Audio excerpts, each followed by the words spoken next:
இன்னைக்கு வீடியோவில் data structure and algorithm பற்றி தான் பார்க்க போகிறோம். டேட்டா ஸ்ட்ரக்சர் அண்ட் அல்காரிதம்ங்கிறது கம்ப்யூட்டர் சயின்ஸில் ஒரு ஃபண்டமெண்டலான கான்செப்ட்.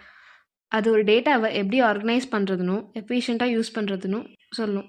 டேட்டா ஸ்ட்ரக்சர்னால் ஒரு டேட்டாவை ஆர்கனைஸ் பண்ணி ஸ்டோர் பண்ணி அண்ட் அதை மேனேஜ் பண்ணுறதுக்கு யூஸ் ஆகும். அதனால அதை எஃபிஷியண்ட்டாக ஆக்சஸ் அண்ட் மாடிஃபை பண்ண முடியும். டேட்டா ஸ்ட்ரக்சரில் arrays, link list, stack, queues, ட்ரீன்னு நிறையா டைப்ஸ் இருக்குது. இப்போ ஒரு எக்ஸாம்பிள் பார்க்கலாம். இப்போ ஒரு லைப்ரரி எடுத்துக்கிட்டிங்கன்னா அதில் ஒரு செல்ஃப்லேயும் ஒரு டைப்ஸ் ஆஃப் புக்ஸ் இருக்கும். லைக் ஃபிக்ஷன், நான் ஃபிக்ஷன், ஃபேண்டசி இந்த மாதிரியான புக்ஸை ஆர்கனைஸ் பண்ணி ஸ்டோர் பண்ணியிருப்பாங்க. இப்படி ஸ்டோர் பண்ணுறதுனால நம்ம ஈஸியாக நமக்கு தேவையான புக்கை எடுத்துக்கலாம். அல்காரிதம்ங்கிறது ஸ்டெப் பை ஸ்டெப் ப்ரொசீஜர், இல்லைனா ஒரு செட் ஆஃப் ரூல்ஸ். அது ஒரு ஸ்பெசிஃபிக் ப்ராப்ளமை சால்வ் பண்ண யூஸ் ஆகும். இது ரொம்ப இம்பார்ட்டண்டான ஒன்று.